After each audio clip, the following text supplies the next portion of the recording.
అందరికీ నమస్కారం. ఈ శరీరం పేరు సురేష్. మర్మ వైద్యంలో ఇక్కడుండే హైదరాబాద్‌లో వైద్యం చేస్తూ ఉంటాను. అదేవిధంగా యోగా ప్రాక్టీస్ చేస్తుంటాం.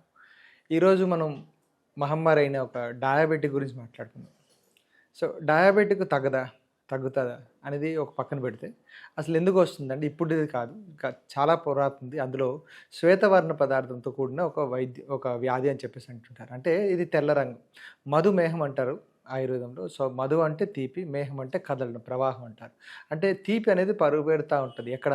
మూత్రంలోని, రక్తంలోని, శరీరంలో. మనందరికీ జనరల్‌గా ఎగ్జాంపుల్ ఏంటంటే, ఒక జిలేబీ తింటే పర్లేదు. కోరిక తీరుతది, ఆనందం వస్తది. ఒక 5, 6 జిలేబీలు తింటే ఏమవుతుంది? శరీరం అంతా మొద్దుబారిపోతది.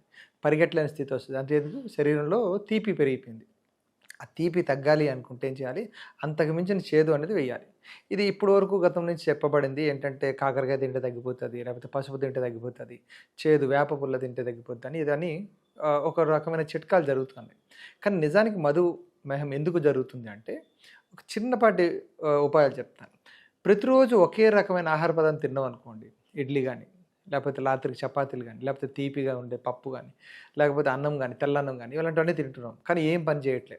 అంటే శరీరంలో చేరిపోతున్న పిండి పదార్థాలు ఏవైతే ఉన్నాయో, తీపిదనం ఏదైతుందో మనం ఎక్సర్సైజ్ చేసి కన్జ్యూమ్ చేయకుండా, మజిల్ తయారు చేయకుండా దాన్ని అలాగే ఉంచేసి సెడెంటరీ లైఫ్ వెళ్ళడం రావడం చేస్తూ ఉంటే ఈ మధు అనేది పెరుగుతుంది. దాంతో పాటు అది కాకుండా కొందరు చాలా వేగంగా తినే అలవాటు ఉంటది. అంటే ఏదో ఆలోచించుకుంటారు, అది ఎంత పెట్టినాను వేగంగా తినేయాలి. పూర్వకాలంలో ఏమంటారు, కాళ్ళు ఆరకముందే తినేసి అని చెప్పాడు. కాళ్ళు ఆరకుండా తినడం అంటే అప్పట్లో పని ఇంపార్టెంట్ కాబట్టి ఆ సామెత వచ్చింది. బట్ ఇప్పుడు ఏమవుతుంది, తిన్న పదార్థం ఆహారాన్ని అరిగించుకోవాలి చాలా. అది మెల్లగా నమిలి నోట్లోనే పిండి పదార్థాలు ఏవైతుందో అది ఫ్రక్టోజ్ కింద మారిపోయి అది లోపలికి వెళ్ళిన తర్వాత అరుగుతూ ఉంటుంది. ఇట్లాగానే ఆలోచించుకోవాలి. అది ఆలోచించకుండా వేగంగా తినేస్తున్న వాళ్ళకి అందరికీ షుగర్ వస్తుంటుంది. ఇంకోటి ఏంటంటే భవిష్యత్తు గురించి ఏ ప్రణాళిక లేక గతం గురించి ఎక్కువ ఆలోచన చేస్తూ ఉంటారు. వాళ్ళకి కూడా వస్తది. గతంలో అది జరిగింది, ఇది జరిగింది. ఇవన్నీ ఉంటాయి. అంటే మనకి బాడీకి కావాల్సిన కొన్ని న్యూట్రిషన్ అందకపోవడం వల్ల ఇవన్నీ జరుగుతూ ఉంటాయి. లైఫ్ స్టైల్ ప్రాబ్లమ్స్ వల్ల జరుగుతాయి. ఇంకోటి హెరిడిటరీ అంటుంటారు. అదేంటంటే కొంత వయసు వచ్చిన తర్వాత శరీరం మీద ఒత్తిడి, మానసిక ఒత్తిడి ఇవన్నీ ఎక్కువ పని ఒత్తిడి వల్ల జరుగుతుంది. ఆయుర్వేదంలో ఏం చెప్తున్నామంటే వీటన్నిటికీ కషాయ రూపంలో మనం ఇస్తున్నాం. మనకుండేవి 6 రకాల రుచులు. తీపి, మధురం, ఇంకా లవణం ఉంటుంది, చేదు ఉంటుంది, కషాయం అన్నీ ఉంటాయి కదా! అందులో భాగంగా మేమేం చేస్తున్నాం అంటే కొంచెం కట్టు పదార్థాలు ఇస్తుంటాం. అండ్ దాంతో పాటు కార పదార్థాలు, దాంతో పాటు కషాయ పదార్థాలు ఇస్తుంటాం. అందులో భాగంగా మనకి నేలవేము అనేది చాలా మంచి ఉపాయం చేస్తున్నది. ఇది చాలా తక్కువ మోతాదులో తీసుకుంటుండాలి. దాంతోపాటు ఇంకా మనకు బిర్యానీ ఆకులంటాం. మనం మామూలుగా బిర్యానీ చేసినప్పుడు ఆకులుంటాయి కదా! తేజ్‌పత్తా అంటారు. అది గూడా వాడుకోవచ్చు. ఇంకా పొడపత్రి అంటుంటారు. సో, ఇవి గూడా చాలా వేగంగా పనిచేస్తది. ఎప్పుడు మనకు అలవాటయిపోయింది మెంతులేసుకొని తాగడం ఇవన్నీ ఉంటాయి.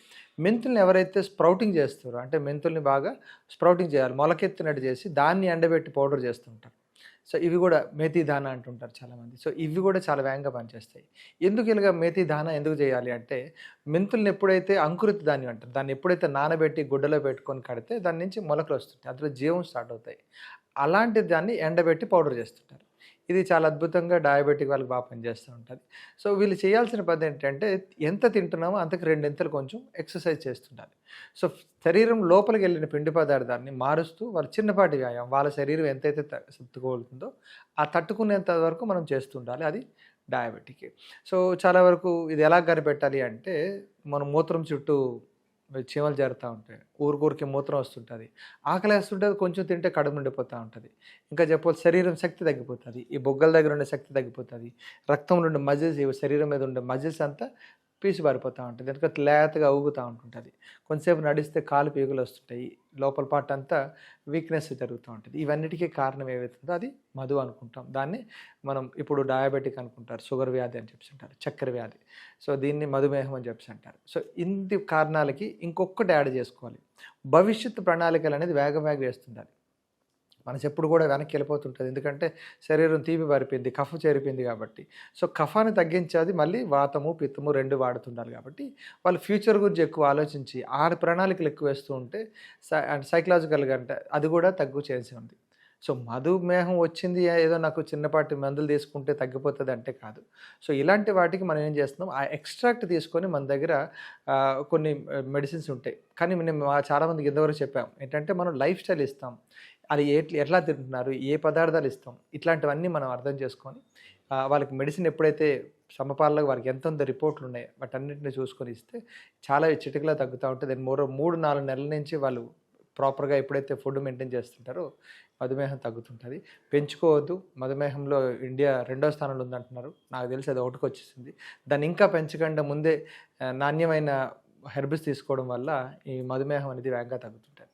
సో ఇలాంటి మరికొన్ని విషయాలు తెలుసుకోవాలంటే ఇస్తా లైఫ్తో మీ జర్నీ స్టార్ట్ చేస్తారని కోరుకుంటున్నాం. నమస్కారం.